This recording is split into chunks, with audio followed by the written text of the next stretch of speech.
99% of successful people have one thing in common. They all manage their time around busy schedules. But here's the issue. Nobody teaches us how to manage our time effectively. We're just thrown into the deep end and expected to somehow figure it out. Well, today I'm going to be sharing practical tips that have helped me manage my time as a surgeon, as a CEO and founder of a number of businesses, and everything in between. So if you're ready to take control of your time, hit that subscribe button and let's get started with the first tip on today's list. The first step towards effective time management is all about conducting a time audit. This isn't about being productive every single minute of the day. It's about first gaining awareness of where our time actually goes. Think of it like tracking your spending when you want to save money or tracking your food when you want to lose weight. You need to know where the problems are before you can actually fix them. To begin with, take a day or even a week to track your daily activities. Try and be as honest with yourself as possible, from how long you spend commuting to how much time you spend on social media or on your phone or watching Netflix. And the goal here isn't just to judge yourself, it's to deeply understand your time habits. Once we've tracked our time, we need to then reflect on which activities are draining our energy. For instance, you might find that you spend hours scrolling on social media, but it leaves you feeling drained and empty rather than energized or refreshed. On the flip side, you may notice that a 30-minute walk clears your head and boosts your focus for hours and is an essential part of your routine. This insight is key because it allows us to identify where to cut down or replace certain activities to free up time for more meaningful tasks. For me, I once did a time audit and I realized that I was spending 20 minutes in the doctor's mess when I was working as a surgeon, scrolling on my phone after doing a ward round. That's nearly 2.5 hours every single week. When I realized I cut this habit out and I suddenly had way more time to study for surgical exams or read up on business tips for my side hustle. These small changes add up and they're easy to implement once you know where your time is going. Incorporating a time audit is also a great way to discover hidden pockets of time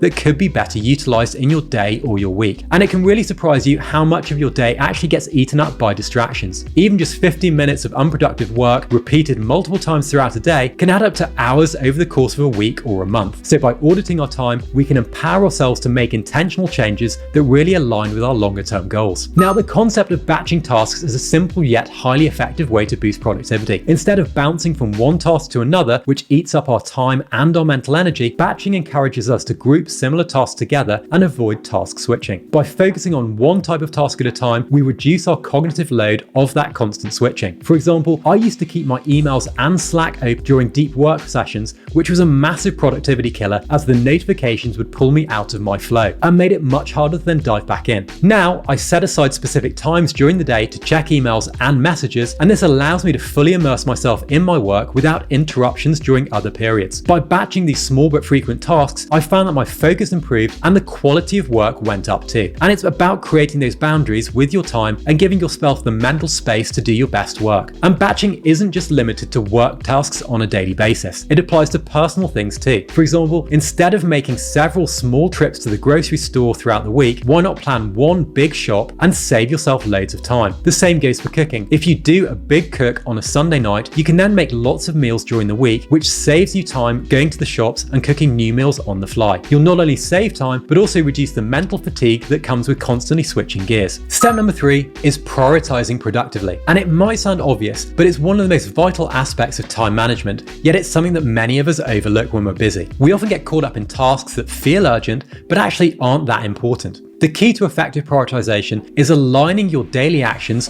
with our longer term goals. So we can start by asking ourselves, what do I really value? What are the things that, if accomplished, will really move the needle in my life and my career? Now, I can put these into an Eisenhower matrix or a to-do list and then start to prioritize them and get more productive around what I'm actually working on. For me, this meant stepping away from activities that actually drained my energy, like certain social commitments or going out and drinking, and focusing on those bigger, more aligned goals, such as completing my medical and surgical training and building my side hustle business. Now, it wasn't easy at first to cut those things out and reprioritize. There was a lot of guilt in saying no to things, but I realized that my time was limited and spending on low priority activities was only going to delay my progress and I'd regret it later. The Pareto Principle, also known as the 80-20 rule, is a really good framework here too. It states that 80% of our results often come from just 20% of our efforts. So we want to be focusing our priorities around those crucial 20% goals in our life, whether it's a project at work, a relationship, or a personal goal, and try and prioritize those tasks that yield the highest return on our investment of our time.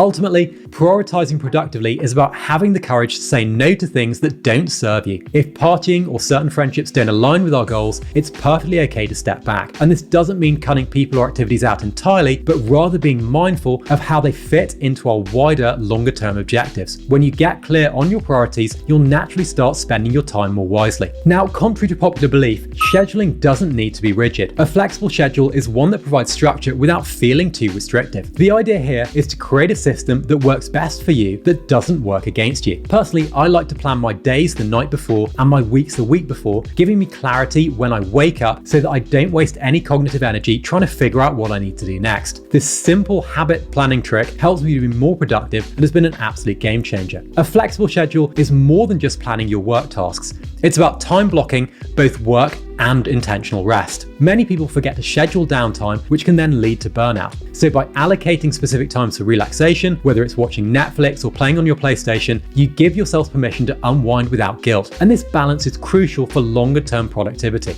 Having a flexible schedule is also key because things unexpectedly come and get in our way. Life rarely goes as planned, and sometimes emergencies or new work we need to do comes in at the last minute, and we need to jump on that and change our schedule. So rather than beating us up because we haven't done something in a day that we'd scheduled, we can be a little bit more flexible and reflect back and think, well, I've done this today, therefore I can move that task I didn't accomplish to something more flexible tomorrow. And additionally, I found that using a digital calendar or a simple planner to map out my week into blocks helps me to stay focused and a little bit more flexible here too. By batching up things like work, fitness, and social activities in my calendar, I find that I often have enough time for each, and I can easily move tasks between them if new things come in that slightly derail me. Now, the final tip here is something that I call dead time and how we can use it to become more productive. Throughout our day, there's always going to be some time that feels pretty dead where we're not really achieving anything productive. This might be commuting, it might be waiting in line at the post office, or even cooking. These are all small pockets of time that often feel wasted. The key to leveraging this downtime is to find ways to make it more productive without feeling like we're working constantly. For example, I tend to listen to podcasts and audiobooks when I'm out taking my dog for a walk. This simple habit transformed a 20-minute morning dog walk into time when I can learn and enjoy myself at the same time, and it's helped me to then implement the things I learned from that podcast or audiobook into my business day. The idea isn't to fill every single minute of our day with tasks, but to be intentional about how we use those moments. We could listen to educational podcasts while doing household chores, or read a book while waiting for an appointment. These small actions compound over time and can make a massive difference overall. The goal is to identify the dead time first and then think if we can add something in or around that to make it more productive. For example, when I was revising for surgical exams and driving an hour to the hospital I was working in, I would have surgical podcasts that talked through some exam topics and helped me to then learn as I was actually driving. Equally, when I was doing marathon training for the Tokyo Marathon, I'd often pop in a Pimsleur language learning tape and start learning a language when music got a little bit boring when I was doing longer distances. To get the most out of our dead time, I recommend planning it in advance. For example, if you know you'll have 30 minutes between meetings, try and have a list of quick tasks or activities that you can plug in, whether it's answering emails, catching up on reading, or just getting ahead of your next task. By preparing for these moments, you'll make sure you're using them intentionally and wisely and clawing back time from that dead time. So by applying these 5 strategies, we can massively start to manage our time more effectively, reducing stress and ultimately achieving more towards our goals without burning out. Now, if you found this helpful,